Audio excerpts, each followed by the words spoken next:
All right, joining me once again here on the Matthew Filipowicz Show is my friend Max Blumenthal. Max is an award-winning journalist, a New York Times best-selling author, a documentary filmmaker. His work has appeared in the New York Times, The Nation, The Guardian, IFC, Al Jazeera English. His new book is entitled Goliath: Life and Loathing in Greater Israel, all of which and more you can find at maxblumenthal.com. You can also find him on Twitter at Max Blumenthal.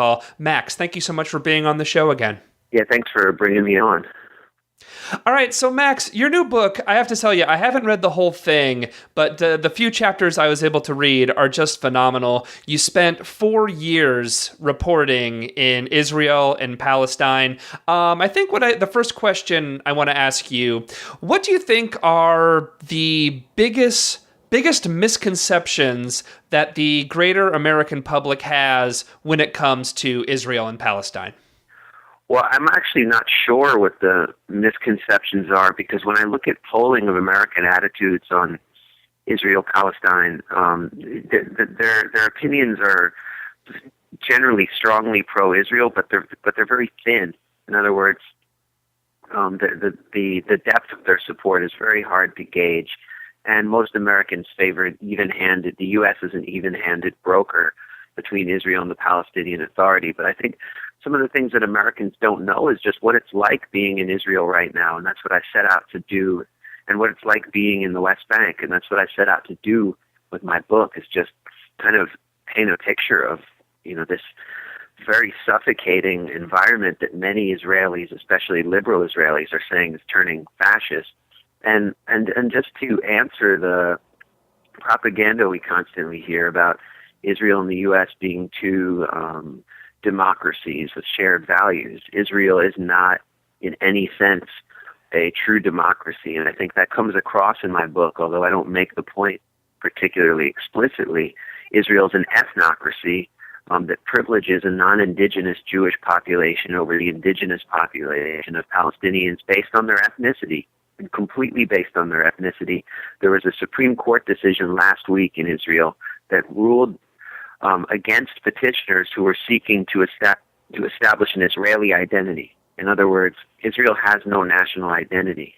You can't think of another country like that in the whole world.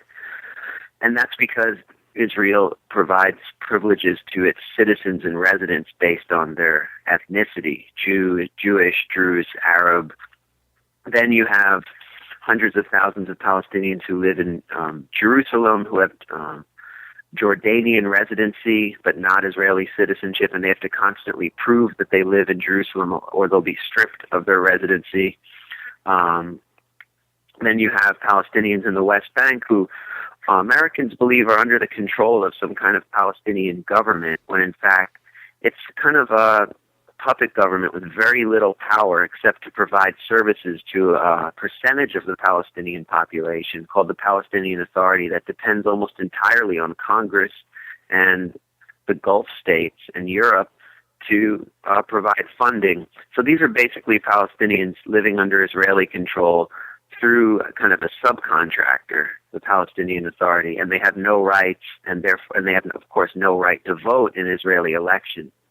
So you're looking at a very undemocratic situation. There's an Arab lawmaker in the Knesset who named Ahmed Tibi, and he made a kind of an interesting remark to me. He said that Israel is a Jewish and democratic state. It's democratic to Jews and Jewish to Arabs. And I think that really kind of sums it up, and that really comes across in my book, and how corrosive this system of ethnocracy is, not just to the people who are deprived of their rights under it, but also to the people who have to maintain it through force, especially young Israeli Jews. Yeah, and I think I want to get to some of the sides. I definitely want to get to the Palestinian people, but I actually want to let's begin, because I think that's a side that a lot of people in America maybe. I think most progressive Americans have some idea of what goes on in Palestine and under the occupation. But I don't think many of them actually know what it's like for progressive Jews living in Israel. Kind of describe some of the problems, because what you were saying sounds absolutely horrible, and we see it every time on Meet the Press when anything's talking about Israel, whether or not we're getting ready to support them bombing Iran or something like that. It's like, well, we have to defend Israel because they're this great democracy. But they actually, when you really examine it, the situation is not so. So tell us about that. Well, I mean, you brought up, left-wing Jewish Israelis, and there's the old peace camp that has sort of campaigned under the banner of us over here, them over there for a two-state solution, like Peace Now, and supporters of the Labor Party and Meretz, some of the older left-wing parties, and this is. If that slogan sounds segregationist to you, it's because it is, and it's what led to the building of the separation wall and the siege of Gaza. They were trying to unilaterally impose kind of a two-state solution by separating Jews and Palestinians along ethnic lines, and this has kind of disappeared Palestinians from Tel Aviv and from major Israeli coastal centers. But actually, the Zionist left is responsible for that, and this is the post-Oslo era now, so this kind of phenomenon where the supposed left in Israel established a segregationist situation has led to a lot of rifts within the, left-wing camps in Israel, and radicalized a lot of young people my age and younger, and led to the formation of groups like Anarchists Against the Wall. And these self-identified anarchists in Israel, when I was staying there, I've spent about a year there in the last 4 years, were the only true Democrats that I met inside Jewish Israeli society. And I say that obviously with a small d. Right. These are people, they're not even really anarchists per se. One of them, Uri Gordon, who's a professor at Ben Gurion University, said, we just used the phrase anarchists against the wall for the transgressive quality, just to get people to notice us. We could have called ourselves Satanists against the wall. It didn't matter. Basically, all you have to be willing to do to be a part of this group is to participate in direct action against the occupation and against apartheid, which extends across the Green Line. And so I would go out with them in their little car that they collectively own, and go from protest to protest and watch them use human shielding tactics to protect Palestinian unarmed protesters against, tear gas and rubber bullets. They would document facts on the ground. We would go to the military courts where children were being put on trial who had been arrested at night. And people were very isolated. Many of them had already gone to jail for refusing army duty. And I really admired them. One of them I met was 19. His name was Yuval. I met him because we went out to spend the night with a Palestinian family who was expecting to be raided because their children were being arrested constantly for protesting the fact that much of their land had been taken by a nearby settlement. And he told me that he had seen on video of these unarmed demonstrations in the West Bank shot by a Jewish Israeli named Yisrael Puterman. You can look up his videos right now. And he looked him up in the phone book and said, I want to come to one of these protests. How do I come? And now he's sort of one of the leading members of this Anarchists Against the Wall group. And so this is a very marginal camp we're talking about. We're talking about 700 people or less, and who are constantly going to jail, who are under Shin Bet surveillance.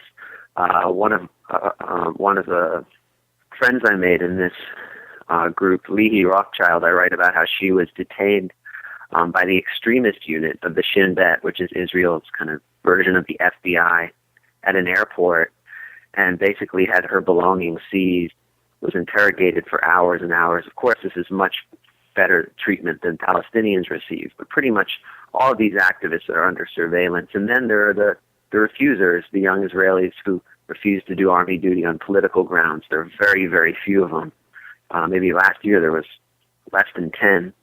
One of them is named Natan Blanc, and he's done 8 prison terms, and he's 18 years old. He's done 8 consecutive month-long prison terms for refusing army duty. So the price is really high And another thing I talk about in the book that I really go into extensively is the Israeli education system and how it cultivates Israelis to be good soldiers, not good citizens, and the uses the exploitation of the Holocaust to convince young Israelis that they are, fighting, that they're in an existential situation where they could be literally wiped off the map, as Jews were in World War II era Europe if they don't participate in the domination and control of Palestinians who are portrayed to them as the heirs of the Nazis. And we heard that in Netanyahu's speech last week at Bar Ilan University. He spent half the speech blaming the Palestinians and their leadership for the final solution.